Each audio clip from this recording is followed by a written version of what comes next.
Gather around, history lovers and seekers of wisdom, for today we delve into a tale from the golden age of Baghdad, a story that proves wit can be sharper than any sword. This is the story of the legendary Abu Nawas and the profound lesson he delivered to the most powerful judges in the land. A message that echoes through the halls of justice even today. Once, the great Caliph, King Harun al-Rashid, was celebrating a momentous occasion. A magnificent new institution had just been completed, a grand building designed to house the most respected judges from every corner of the caliphate. A lavish banquet was underway, and the air buzzed with excitement and the clinking of glasses. The king, in his wisdom, wanted to impart some crucial advice to his esteemed legal minds. But he knew a standard lecture wouldn't suffice. He needed something unforgettable. And for the unforgettable, there was only one man to call. Shaman Abu Nawas, the king commanded. Soon, the clever and often mischievous Abu Nawas stood before the king. The hall quieted, anticipating what might come next. The king looked at him, a glint in his eye. "O Abu Nawas, your wit is known throughout my kingdom. I have a task for you. I want you to give a unique, brief, yet profound piece of advice to all the judges and prosecutors present here. It must be a message they carry with them for the rest of their lives." Abu Nawas surveyed the room, his gaze sweeping over the rows of distinguished judges, all sitting upright in their fine regalia, their faces a mixture of pride and curiosity. After a moment of thought, he bowed. "My lord, I would be honored to convey this message. However, I must do it in my own peculiar way."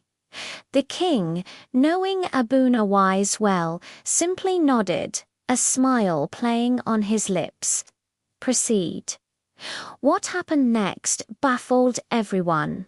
Abu Nawas requested permission to bring some rather unusual items into the opulent banquet hall. First, 2 healthy goats, their bellies full from munching on fresh green grass. Next, a hefty sack of wheat. And finally, a small but sharp axe. Whispers erupted throughout the hall. The judges, men of logic and law, exchanged puzzled glances. Goats, wheat, an axe. What kind of lesson could possibly be taught with such rustic props in the middle of a royal banquet? They watched, bewildered, as the items were brought before Abu Nawas. Once everything was in place, Abu Nawas's voice boomed across the silent hall, capturing everyone's attention.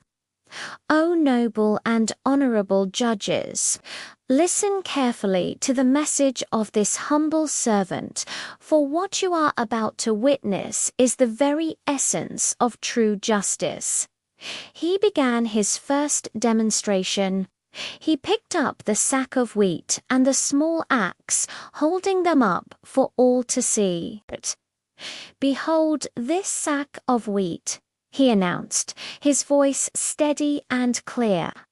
"This wheat represents the wealth, the riches, and all the worldly temptations you will encounter on the judgment seat.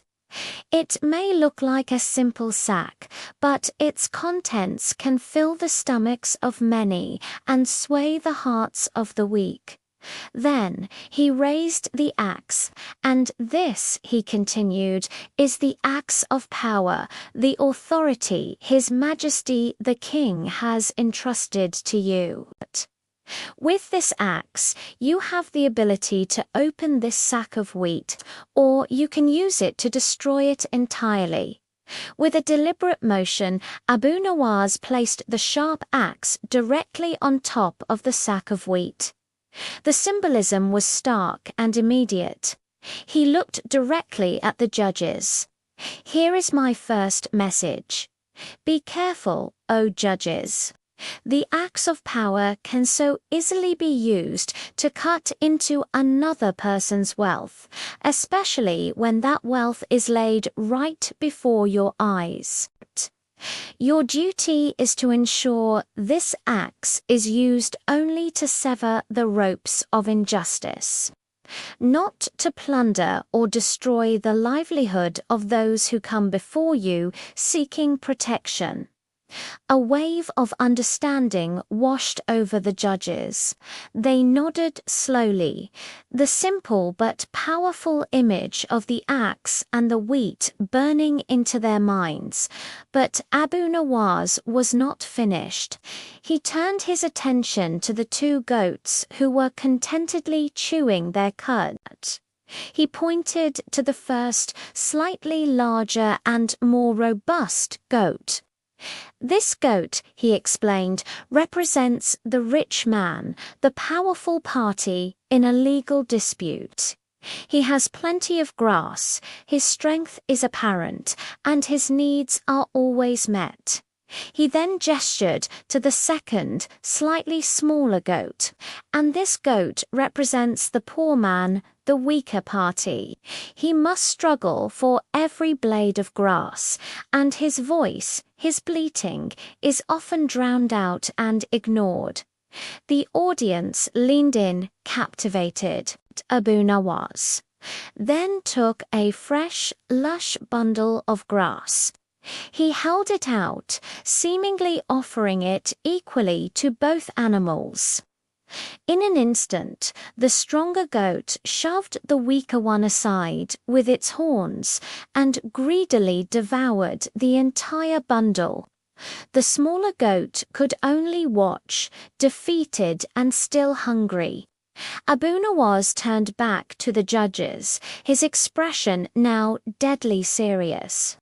The playful tone was gone, replaced by a solemn gravity. "But my second message, and this is the most important of all. When you offer the same bundle of grass, the same lot both goats, the stronger one will always dominate, and the weaker one will always be left with nothing." He let the silence hang in the air for a moment, allowing the impact of his words to sink in. "The duty of a wise judge," he declared, his voice resonating with passion, "is not simply to apply the law equally. It is to ensure a fair outcome. It is your sacred responsibility to protect the weaker goat, to make sure he gets his rightful share, to shield him from the intimidation of the stronger. True justice is not merely about equal treatment. It is about ensuring the equal protection of rights for all, especially for those who cannot fight for themselves." The entire hall was utterly silent. The judges sat stunned, their faces pale. Abu Nawas' simple parable of the two goats had struck them with the force of a thunderbolt. It was a lesson so clear, so visceral, that no amount of legal text or scholarly debate could have conveyed it so effectively. They had been shown the difference between enforcing the law and enacting true justice. King Harun al-Rashid, who had been watching intently, let a broad smile spread across his face. He slammed his fist on the table, not in anger, but in sheer admiration. "Brilliant, Abu Nawas, absolutely brilliant." He roared with delight. "You have taught my judges a lesson in the very soul of power and justice." Your message is more powerful and more piercing than any formal lecture I could ever hope to give. In a unified, spontaneous gesture, all the judges rose to their feet. They turned to Abu Nawas and bowed low, a deep and sincere sign of respect. In that moment of silent reflection, they each made a solemn vow. From that day forward, they would not be mere blind enforcers of rules.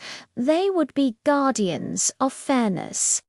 They would be wise arbiters of justice, dedicated to ensuring that the weak, the poor, and the voiceless would never be left to starve in their courts. And so the legend of Abu Nawas grew, not just as a jester, but as a teacher of kings and a voice for the forgotten.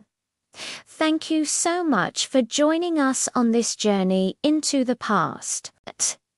If you enjoyed this story and the wisdom it holds, please consider liking this video and subscribing to our channel for more tales that enlighten and inspire.